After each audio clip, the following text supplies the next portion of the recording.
Hey guys, Comic Uno. Today I'm doing a review for Justice League issue 8. So let's see what's going on with this issue. Let's talk about the cover first. I have to say this is one of the most exciting covers for me for the Justice League. I've been waiting for this for a while. I'm a big Green Arrow fan. He's one of my favorite superheroes, and to see him maybe join Justice League and just see him in an issue that I might enjoy made me excited because I've been really excited to see Green Arrow, see more stories with him, because I didn't have a chance to really read him in the New 52 because I didn't like his stories that much. So I wanted to see his version in New 52, but maybe by a better writer. So I think Jeff Johns would be a great writer to try to handle him and handle his character in the New 52, see more differences. And I just really didn't like his series, and I was so disappointed when I didn't like his series. I'm like, one of my favorite superheroes, I really want to read his story each month, and I don't have the chance. So him being the Justice League, I could have a chance to read Green Arrow and get to see my favorite character in the New 52, and really enjoy it, and not waste my money if I did buy the Green Arrow series. And also, the only thing I have to say that's negative about this cover is that it's kind of misleading. Because it seems like in this cover that Green Arrow is denying the Justice League. I don't want to be with Justice League. Justice League keep bugging me. Join their team. Really, it's the opposite because Green Arrow keeps bugging the Justice League to join the team, and they don't want him. So I think it was kind of misleading, and yeah, didn't love that. But let's see what's going on with the story and see if I like that. So half and half on the cover though. So in this issue, we get to see that the government wants Justice League to have a new member. And, they don't really want a new member. And Green Arrow's a person that keeps bugging Justice League to join the team. He keeps bugging them, and they still won't give in. So Steve tells Green Arrow, you can't be on the regular Justice League, but I have another team for you. So I don't think he's going to be in the Justice League, and I don't know what team he's going to be on, because they didn't really explain that in this issue, but he's going to be on a team. And we also learned that there was another teammate there was going to be another teammate for the Justice League, but it didn't quite work out, and that was Martian Manhunter. And we don't know exactly what happened with him. Oh, and also great art on this page. Very great art. But we don't know what happened with Martian Manhunter, but there's a big problem, and he was going to join the team, didn't happen, but we don't know the full story about that. So, I really like this issue. I haven't been loving Justice League. A lot of the issues have been lacking, always feeling short, nothing ever happening. But with this issue, even though not a lot happened, I'm a big Green Arrow fan, and I feel like we got a really good story with him. It was I have to say it was a good filler issue, I would say. I could tell it was a filler issue, but it was a good one. And if you can make a good filler issue, I think that's okay. Because sometimes you need a break, You need a break from a big story, and that's a great part to have a filler issue. And some filler issues can be a really great story. And I think that's right over here. They had a really good filler issue. And actually, it's one of my favorites from the Justice League. And we get to see a really great version of Green Arrow. And a good story with him. And again, for a big fan of Green Arrow, I was very satisfied with this issue.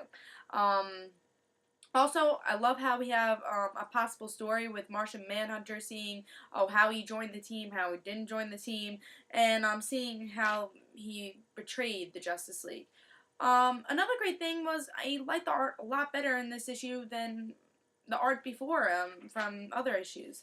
I thought it was really impressive art. I love this style. I like Jim Lee's art, but I didn't love it, I guess.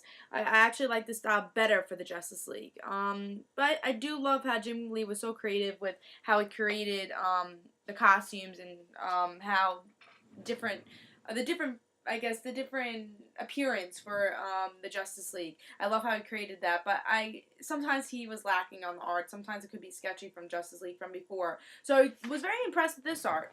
Very, very impressed. Hopefully they keep this art. It was really great. The only thing I didn't like about it was there was a scene, actually a couple of scenes with Green Arrow. His goggles. Let me show you guys that. His goggles is transparent in one eye, and the other you can see. And it wasn't just like with one panel, like every panel is like that. I'm like, what's with that? It looks like so weird. So I wasn't impressed by that. But other than that, I like the art. And I like the story a lot. And if you're a big Green Arrow fan and you hated the series like I did for the New 52, and you were so disappointed that you didn't want to waste your money, but you love Green Arrow, where am I getting my Green Arrow fix? You're gonna really like this issue, like I did. I really enjoyed this issue.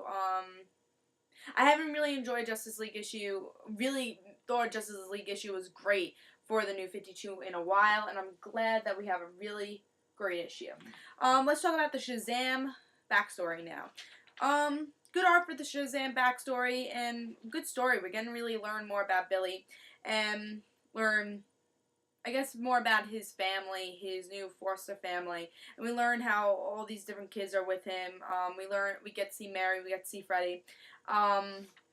The one thing I hate about Billy is, like, if you guys don't know, I haven't read much about Shazam.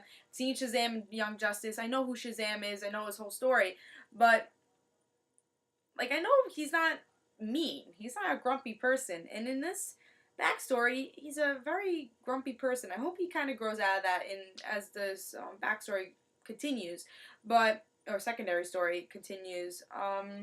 But I don't like his grumpiness. I don't know if I'm loving this character with that.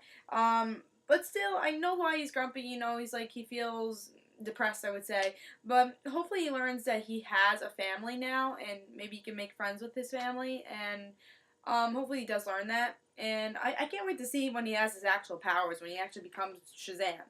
So that should be pretty interesting. But it's an interesting backstory. I actually wish I had more. I think the one thing I don't like about it, besides grumpiness, is I want more from Shazam. And hopefully it'll kind of grow, and more people are like, I really love Shazam, you know. Hopefully it'll grow into an ongoing series or something, and not just stay as a secondary series, or at least stay for a secondary series. That way we could, I don't want the story to completely vanish. I either want it ongoing or just keep going with these secondary series, secondary stories. So definitely good issue, good Shazam issue, good Justice League issue. I give it 4.5. Only a couple of problems, and it was still a really good issue though. I haven't had a really good issue of Justice League in a while, and I'm glad we had a good kind of filler issue. Actually, I'm surprised that the good issue was a filler issue. So, but still good issue. So pick this up if you haven't been liking Justice League and you like Green Arrow. You might be surprised with this issue. So, this is Comic Uno. Hope you guys enjoyed. And, guys, don't forget to follow me on Twitter. Don't forget to follow my, both my YouTube channels, Rand Situations, and Comic Uno on Twitter. In the description below, there'll be a link for both of those. And, this is Comic Uno. Hope you guys enjoyed. I give this 4.5, and I say pick it up. See you guys.